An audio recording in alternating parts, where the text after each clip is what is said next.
आप देख रहे हैं जवाहर झारखंड और आपके साथ मैं हूं विवेक। गढ़वा में आदिवासी महिला के साथ यौन शोषण और धर्म परिवर्तन मामले में पुलिस ने एफआईआर दर्ज कर ली है।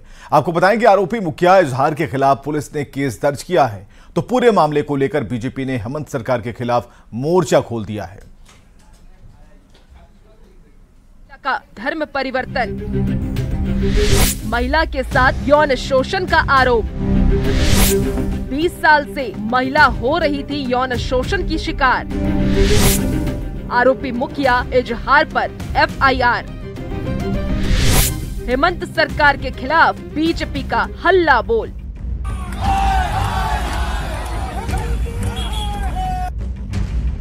गढ़वा में आदिवासी महिला के साथ दुष्कर्म और धर्म परिवर्तन के मामले में बीजेपी ने हेमंत सरकार के खिलाफ मोर्चा खोल दिया है। बीजेपी का आरोप है कि हिंदू महिलाओं से मुस्लिम शादी कर रहे हैं और महिलाओं का यौन शोषण कर उनका धर्म परिवर्तन करवा रहे हैं। हमारे गांव में चूंकि मोहम्मद इजहार अंसारी 2001 से माओवादी का कार्यकर्ता थे, लेवी लेने का काम करते थे। उनके द्वारा काफी भयभीत दूधवल पंचायत नहीं बल्कि रांका प्रखंड तक भयभीत लोग अभी भी हैं और उनके द्वारा काफी दबाव बनाया गया उस गांव में अभी भी है। जब से हम कह सकते हैं कि माननीय रघुवर जी की सरकार के बाद दूसरी सरकार आई है, तब से कुछ चीज़ों पर झारखंड में काफ़ी सोचे समझे साजिश की तरह काम हो रहा है। चाहे वह धर्म परिवर्तन का मामला हो, घुसपैठिए का मामला हो, चाहे अगर अन्य तरह से कह सकते हैं आप कितने तरह की कार्रवाई जिहाद टाइप की चीज़ हो रहे हैं यहाँ, और यह कह सकते हैं कि इसको अनदेखा की तरह सरकार कर रही है। दुनिया पहुंच गई चांद पर, हम रह गए पीपल के नीचे। ये कहावत चरितार्थ हो गया जब हम दूधवल पंचायत में घुसे। आज देश में महिलाएं कितने आगे बढ़ गई, लेकिन एक अबला नारी, एक अबला महिला, आदिवासी महिला जो पिछले कई महीनों से न्याय के लिए दर दर भटक रही है, लेकिन हमारी हेमंत सरकार, हमारे ये लोकप्रिय यहाँ के मंत्री विधायक उनकी सुनवाई नहीं कर पाए। ये बड़ा आश्चर्य की बात है। यौन शोषण की शिकार महिला के भाई का कहना है कि मुखिया इजहार का इतना खौफ है कि मामले में तुरंत एफआईआर नहीं किया गया और पुलिस ने आरोपी को पकड़ा नहीं बल्कि एक साजिश के तहत उसे सरेंडर कराया। इजहार अंसारी वहाँ के जनप्रतिनिधि भी हैं और दबंग प्रवृत्ति के उनका चरित्र है, जो हमारे हिंदू समाज को डरा करके, धमका करके कुछ लोगों को अपने धर्म में परिवर्तित करा चुके हैं। बहरहाल अब देखने वाली बात ये होगी कि आरोपी पर एफआईआर दर्ज करने के बाद कितनी जल्दी कार्रवाई होती है। न्यूज़ 18 के लिए गढ़वा से चंदन कश्यप की रिपोर्ट।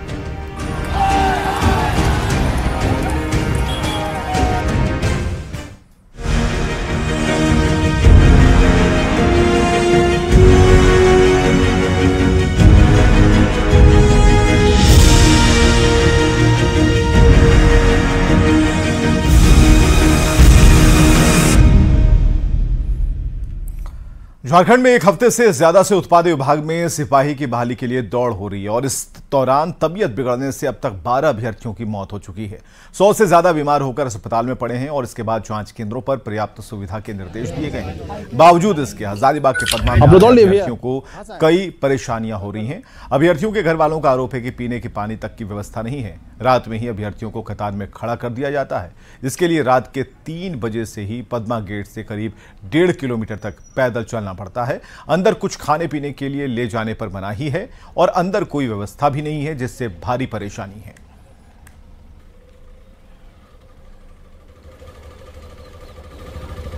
सुविधा तो वैसा नहीं लगा।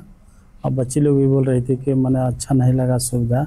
हाँ, ग्राउंड अच्छा है, मैंने किनारे है, ये भी अच्छा है, लेकिन यहाँ देखिए बहुत मैंने ऐसा नहीं है कि मैंने ये होता है। और हम अपने 2 बच्चे को लेकर आए हैं, लेकिन सुविधा नाम का सब चीज नहीं नजर आया। हर पोती है लो, हम की बोलबो, कथी बताइबो, हमरा तो हमार पोती कैसे आयला तुम लोग? पतिया साथ नहीं लुआ। कहाँ से ले? हम तो लुआ नवादा जिला से। कितना मेहनत लगलो, कितना क्या लगलो में? मेहनत तो बहुत लगलो। कोई विधि व्यवस्था यहाँ है नहीं। हम लोग को जितना यात्री लोग आए हुए हैं, गार्जियन लोग, इन लोग का तो कोई व्यवस्था नहीं है। सुबह से हम लोग 4 बजे सुबह आए, ऐसे ही जैसे तैसे जो जहाँ जैसे जो है न खाने का भी व्यवस्था है न बैठे। अभी तक कुछ हम लोग खाए पिए नहीं, ऐसे बैठे हुए खाली धरना दिए हुए। और गिरिडीह में सिपाही बहाली के लिए दौड़ में शामिल जमुई के भी एक अभ्यर्थी की मौत हो गई। जमुई के गिद्धौर के रहने वाले गोविंद कुमार 28 अगस्त को गिरिडीह में दौड़ में शामिल हुए थे। उसी दौरान वो बेहोश हो गए। इसके बाद पहले सदर अस्पताल, फिर धनबाद और बाद में रिम्स रेफर कर दिया गया। लेकिन गोविंद के भाई का आरोप है कि वहां बेड नहीं मिला और इलाज के अभाव में 29 अगस्त को गोविंद की मौत हो गई और इसके बाद से पूरा परिवार सदमे में है। झारखंड में उत्पाद विभाग के पुलिस बहाली के दौरान कई अभ्यर्थियों की मौत की खबर आई है। वहीं कई लोग बीमार होने की भी बातें सामने आ रही हैं। उसी में जमुई जिले के गिद्धौर प्रखंड का गंगरा गांव का एक परिवार दुखी है। रो रो कर उनका बुरा हाल है, क्योंकि उनके घर का लाल गोविंद कुमार की भी मौत वहां पर दौड़ के दौरान तबीयत बिगड़ने से हो गई है। हम तस्वीर दिखाना चाहेंगे। यही गोविंद हैं जो 23 साल उम्र थी और यहाँ पर गांव में ही जो लोहिया स्वच्छता मिशन का जो स्वच्छता अभियान है, वहाँ पर स्वच्छता कर्मी का काम करते थे। दौड़ के लिए वो यहाँ से 28 तारीख को अपने घर से निकले थे अपने भाई के साथ और उनकी मौत हो गई। और मौत के बाद अब पूरा परिवार परेशान है। 11 बजे के बाद मतलब दौड़ाया गया, बहुत धूप थी, उसके कारण ये कहीं पे बेहोश हो गया। बेहोश होने के दरमियान सदर हॉस्पिटल वहाँ के पहुँचाया गया था, गिरिडीह सदर हॉस्पिटल। गिरिडीह सदर हॉस्पिटल में पहुंचाने के दरमियान वहाँ पे बहुत पानी तानी भी चढ़ाया गया था। बोल रहा था वहाँ पे डॉक्टर लोग जो थे वो गिरिडीह से फिर कहाँ गया? गिरिडीह से हम लोग को धनबाद वहाँ ट्रांसफर किया गया था, रेफर किया गया था। धनबाद से फिर रांची बोल दिया गया था कि यहाँ से नहीं संभलेगा, अब रांची ले चल जाइए। फिर रांची ले गए तो रांची में लगभग वहाँ से बेड वहाँ पे खाली नहीं था। लगभग आधा से 1 घंटा के बीच में वहाँ पे मतलब हम लोग रहे थे, लेकिन वहाँ पे इलाज उसका नहीं हो पाया। हमारे घर के लिए तो कमाऊ लड़का वही था, सारा कार्य देखता था।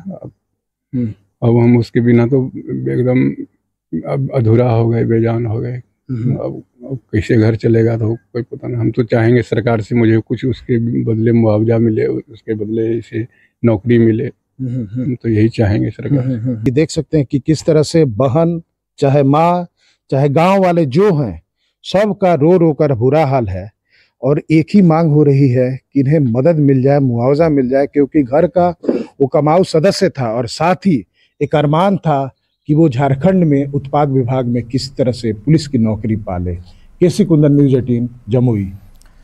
तो इस बहाली में अभ्यर्थियों की मौत पर नेता प्रतिपक्ष अमर बावरी ने हेमंत सरकार पर निशाना साधा। नेता प्रतिपक्ष ने कहा कि सरकार की विफलता के कारण छात्र लाचार हैं और बेबस होकर दूसरी नौकरियां नहीं मिलने के कारण सिपाही की दौड़ में जान गंवाने को मजबूर हैं। एक के बाद एक 13 सूचनाएं आ रही है। एक तरह से बेरोजगार युवाओं का जनसंहार का काम चल रहा है। और हम ये कहें, इन्होंने कहा था चुनाव के पहले कि 5 लाख बेरोजगारों को प्रतिवर्ष नौकरी देंगे, सरकारी नौकरी देंगे, 5,000 7,000 बेरोजगारी भत्ता देंगे जब तक वो नौकरी नहीं मिले उनको। और यदि नहीं दे पाए तो हम राजनीति से संन्यास लेंगे। उसके बाद दूसरा उनका वर्जन क्या चालू हुआ, जब उन्होंने चुनाव जीत लिया तो उन्होंने कहा कि नौकरी क्या होता है, सब नौकरी से मिलेगा, मुर्गी बेचो, सुअर पालो। उत्पाद विभाग में सिपाही की भर्ती के लिए हो रही दौड़ में शामिल अभ्यर्थियों की मौत पर जेएमएम ने गहरा दुख जताया और बीजेपी पर निशाना साधा। जेएमएम प्रवक्ता तनुज खत्री ने कहा कि बीजेपी लाश पर राजनीति कर रही है, जो ठीक नहीं। ये किसी की भी मौत जो होती है वो एक गंभीर विषय होता है, दुखद घटना है। लेकिन भारतीय जनता पार्टी को इन सब चीजों पर राजनीति नहीं करनी चाहिए। इनकी हमेशा से आदत है लाश पर राजनीति करने की। आप संवेदना जाहिर कीजिए, आप दुख जाहिर कीजिए, लेकिन आप उस पर राजनीति मत कीजिए। सरकार नियुक्तियां दे रही हैं, आपको वो नहीं दिख रहा है, लेकिन अगर कोई घटना घटती है तो वो निश्चित रूप से वो दुखद घटना है, उस पर राजनीति नहीं होनी चाहिए। रांची से बीजेपी के विधायक सीपी सिंह ने अभ्यर्थियों की मौत पर दुख जताया है। पूरे मामले की गहराई से जांच की मांग की, क्योंकि 1, 2 नहीं 12 अभ्यर्थियों की मौत हो चुकी है। ऐसे में मौत की वजह का पता लगाना बहुत जरूरी है। सिपाही वाला में क्या नजर लग गया है मुझे नहीं पता। ये 11 मौत, अभी तो रांची का भी एक लड़का का साहेबगंज में मौत हो गई है। तो मौत क्यों हो रही है, तो इसकी जांच होनी चाहिए और बाकायदा जिनकी मौत हुई है उनकी जांच एक डॉक्टरों, कुशल डॉक्टरों की टीम बनाकर करना चाहिए। उत्पाद विभाग में सिपाही की बहाली के लिए हो रही दौड़ और उसमें हिस्सा ले रहे अभ्यर्थियों की मौत पर सियासत के साथ संवेदना भी जारी है। सत्ताधारी कांग्रेस और जेएमएम ने अभ्यर्थियों की असमय मौत पर दुख जताया, लेकिन पूरे मामले की गंभीरता से जांच की भी मांग की, क्योंकि दौड़ पहले की भी बहाली में होती थी, लेकिन इस तरह से मौत की घटना नहीं होती थी। मौत का और समय का इससे कोई लेना देना नहीं है। हाँ, ये ज़रूर है कि मौत जो हुई है वो जांच का विषय है। जांच होनी चाहिए कि क्यों इस तरह की घटनाएं घटी, क्यों इतनी मौतें हुई, ये जांच का विषय है। लेकिन नौकरी तो देना है, नौकरी तो ऐसे नहीं मिलेगी, दौड़ तो होगी ही ना। देखिए, ये बहुत ही दुखद है कि इस तरह से युवा जो अपने सुनहरे भविष्य की कामना को लेकर दौड़ में शामिल होते हैं और इस तरह से उनकी मौत हो रही है। तो ये इस पर ध्यान देने की ज़रूरत है कि कोविड के बाद से लगातार देखा जा रहा है कि जिम करते करते, दौड़ते दौड़ते युवाओं की मौत हो रही है।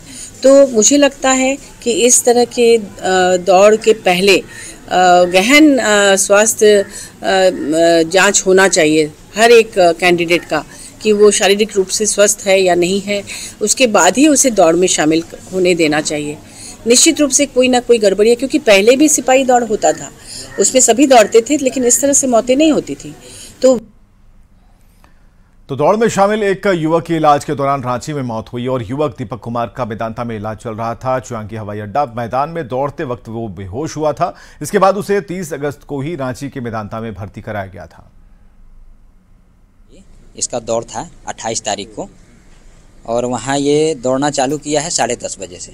ठीक है, मतलब लाइन में लगा था, तब पर में भी हम लोग बात कर ही रहे थे फ़ोन पे वेरिफिकेशन होने तक। लेकिन जब ये दौड़ने लगा तो 9 किलोमीटर लगभग ये पार हो चुका होगा। 10वां मतलब किलोमीटर में जब घुसा होगा तो ये वापस आया ही नहीं। जब वापस नहीं आया तो हम लोगों ने पता किया तो पता चला कि ये सदर अस्पताल चला गया है। तब तक से जो है हॉस्टल के मतलब ग्रुप में वीडियो वायरल भी हो गया। फिर हम लोग तुरंत गए, ठीक है, वहाँ गए तो हम लोग फिर वहाँ से उठाए उसको और एसएच हॉस्पिटल में भर्ती करा दिया। सर दौड़ने गए थे, दौड़ने वक्त इससे हो गया। दौड़ने के दौरान जी सर। क्या बताया कि क्यों हुआ, कुछ बताया? सर अभी तो मैं ट्रेनिंग सेंटर में थी ना, तो मुझे आज ही मालूम चला।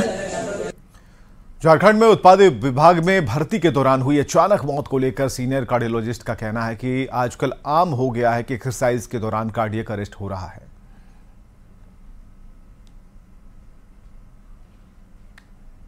कि सडनली डेथ हो जाती है एक्सरसाइज करते करते जैसे है। तो बहुत बार ऐसे यंग लोगों को कुछ कंजेनिटल या हेरेडिटरी बीमारी होती है। जैसे एक बीमारी का नाम है हाइपरट्रॉफिक कार्डियोमायोपैथी। इसमें हार्ट का मसल थिक हो जाता है और अगर ऐसे लोगों को अनअकस्टम्ड एक्सरसाइज कराई जाए तो they can develop cardiac arrest. ऐसे कुछ और बीमारियां हैं जिसको हम चैनलोपैथी कहते हैं, जैसे क्यूटी प्रोलोंगेशन है, या एक बीमारी और है जिसको ARVD कहते हैं, arrhythmogenic right ventricular dysplasia. Family history लेनी जरूरी है कि फैमिली हिस्ट्री में कोई सडन डेथ की हिस्ट्री है ऐसी पर्टिकुलरली यंग लोग में। दूसरा, उनका अगर कोई हाई इंटेंसिटी एक्सरसाइज करनी है तो मैं समझता हूँ कि आज की घड़ी में जरूरी है कि उनका ECG और एको किया जाए, क्योंकि ये बीमारियां ECG और एको से पिकअप कर सकती हैं। पीएम मोदी 15 सितंबर को जमशेदपुर आ रहे हैं। पीएम मोदी के इस दौरे को झारखंड में बीजेपी की ओर से चुनावी शंखनाद के तौर पर देखा जा रहा है। 15 सितंबर को PM Modi Tatanagar railway station को कई करोड़ की सौगात देंगे और वंदे भारत एक्सप्रेस ट्रेन को हरी झंडी दिखाने वाले हैं और साथ ही कई कार्यक्रमों में शामिल होंगे। लेकिन पीएम मोदी के दौरे को लेकर सियासत गर्म है। बीजेपी जहां पीएम मोदी के इस दौरे को उनका झारखंड प्रेम बता रही है, तो कांग्रेस पलटवार कर रही है कि पीएम मोदी जितना झारखंड आएंगे उतना ही बीजेपी को नुकसान होगा।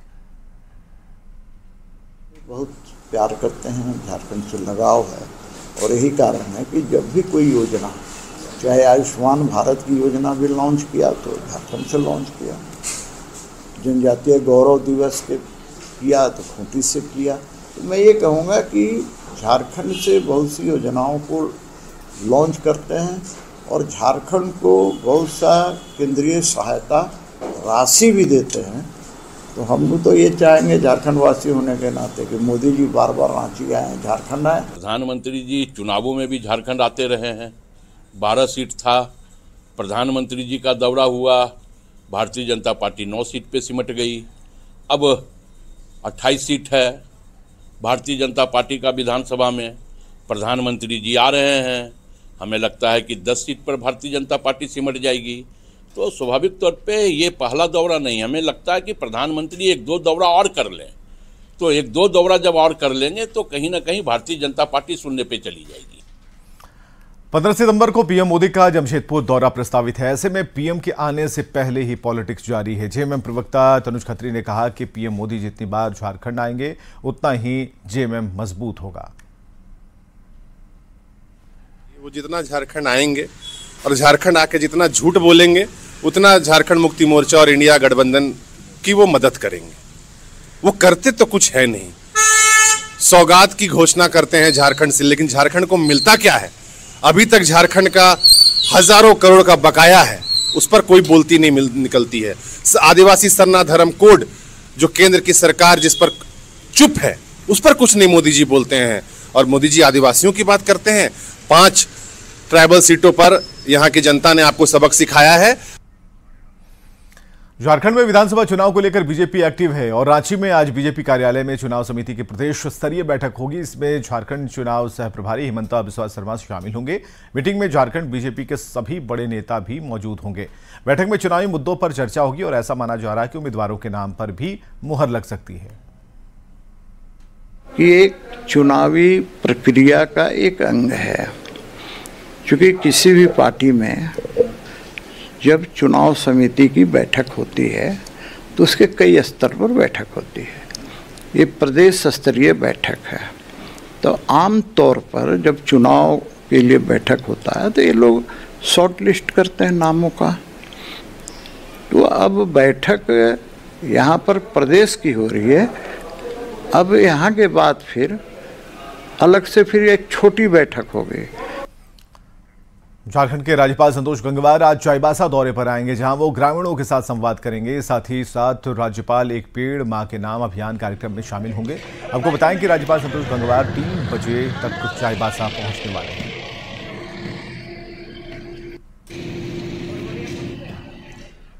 जामताड़ा जेल में बंद कैदी इलाज के दौरान सदर अस्पताल से फरार हो गया। फरार कैदी जेल में बीमारी का बहाना बनाकर इलाज करवाने के लिए अस्पताल गया था। इसी दौरान वो बाथरूम गया और वहां से फरार हो गया। आपको बताएं कैदी को पकड़ने के लिए एसआईटी का गठन किया गया है। पुलिस का कहना है कि जल्द ही कैदी को पकड़ लिया जाएगा और इलाज के दौरान ये कैदी फरार हुआ था।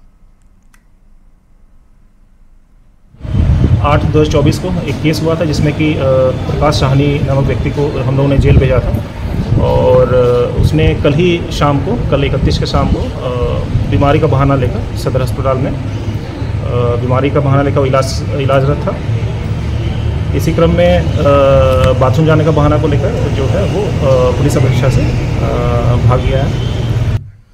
और जामताड़ा पुलिस ने बड़ी कार्रवाई करते हुए नकली शराब बनाने वाली फैक्ट्री का भंडाफोड़ कर दिया। कार्रवाई के दौरान 2500 लीटर नकली शराब को जब्त किया गया है। छापेमारी में अंतर्राज्यीय शराब तस्कर मनोज मंडल को पुलिस ने पकड़ा है। पुलिस ने बताया कि सूचना के आधार पर कार्रवाई की गई और फरार चल रहे शराब तस्कर को पकड़ लिया गया। जो अंतर्राज्यीय शराब तस्कर है मनोज मंडल, उन्होंने किसी अर्धनिर्मित गांव में, जंगल के गांव में एक घर में शराब बनाने का फैक्ट्री खोल रखा था। मौके पर पुलिस ने सत्यापन करते हुए लगभग 2500 लीटर जो विदेशी शराब है उसको जब्त किया और लगभग 900 लीटर स्पिरिट है उसको जब्त किया। लातेहार में पंचायत सचिव और मुखिया की हड़ताल की वजह से विकास का काम प्रभावित हो रहा है। ग्रामीणों का कहना है कि गांव में विकास का काम ठप पड़ गया है और किसी भी सरकारी योजना का लाभ नहीं मिल पा रहा है। मौके से ज्यादा जानकारी दे रहे हैं न्यूज़ 18 संवाददाता विकास तिवारी। के विकास में अहम भूमिका निभाने वाले जो कर्मी होते हैं, जो पंचायत सचिव हुए, मनरेगा की देख रेख करने वाले रोजगार सेवक तथा जो गांव का महत्वपूर्ण मुखिया होता है, वे सभी अभी हड़ताल पर हैं, जिसका सीधा असर गांव के विकास पर पड़ रहा है। हमारे साथ कुछ ग्रामीण हैं, हम बात करना चाहेंगे कि कितनी परेशानी हो रही है। देखिए, अभी जो यह सरकार में जो हड़ताल में गए हमारे यहाँ से पंचायत सचिव, रोजगार सेवक और मुखिया, ये तीनों के माध्यम से ही गांव पंचायत का विकास निर्भर करता है। लेकिन तीनों के हड़ताल में चले जाने से जो गांव का विकास होता है, जिसकी रफ्तार होती है, वो एकदम थम सा गई है। क्योंकि इन लोग ही रहते हैं तो गांव में कोई भी काम है, चाहे मनरेगा के अंतर्गत कोई भी काम हो, 15वें वित्त का कोई भी काम हो, या अन्य जाति प्रमाण पत्र, स्थानीय जन्म मृत्यु, ये सारे काम इन्हीं लोगों के माध्यम से होता है। तो इनके हड़ताल में चले जाने से यहाँ के लोगों को, यहाँ के ग्रामीणों को मैंने काफ़ी कठिनाई का सामना करना पड़ रहा है। जिस तरह से इन्होंने बताया कि जो गांव का विकास, पंचायत का विकास करने वाले, मुख्य रूप से अहम भूमिका निभाने वाले जो कर्मी और पदाधिकारी हैं, वही हड़ताल पर हैं, तो गांव का जो विकास का गति है वो कहीं ना कहीं थम सा गया है। लातेहार से न्यूज़ 18 के लिए विकास तिवारी। और सरायकेला से खबर, जहां राजनगर जमशेदपुर रोड पर बना खैरखूचा पुल हाईवे के साथ धंस गया। पुल ढहने से सरायकेला का जमशेदपुर से संपर्क टूट गया है। और आपको बताएं कि राजनगर को जमशेदपुर से जोड़ने वाला ये एक अहम पुलिया था, जिसके धंसने से हजारों ड्यूटी पर जाने वाले लोग, नौकरी करने वाले लोगों के सामने परेशानी खड़ी हो गई है।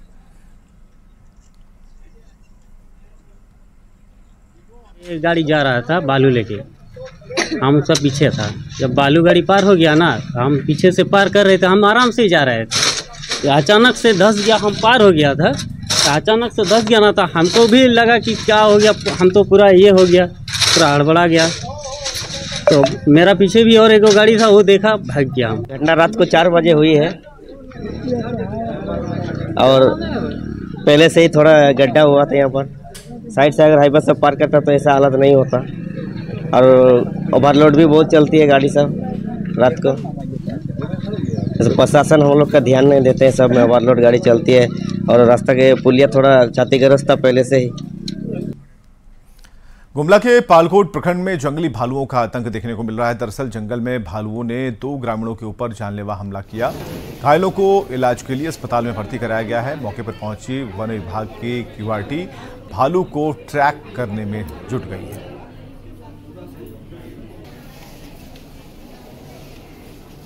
तो वहाँ पहुँचे, घटना में बकरी चराने गए थे। बकरी चराने के दौरान ही इस घटना पर मैंने भालू काटा है। और एक कुकड़ी चुनने गया था, उसी के दौरान उसको भी भालू मार दिया है। और यहाँ रुकेंगे एक ब्रेक के लिए।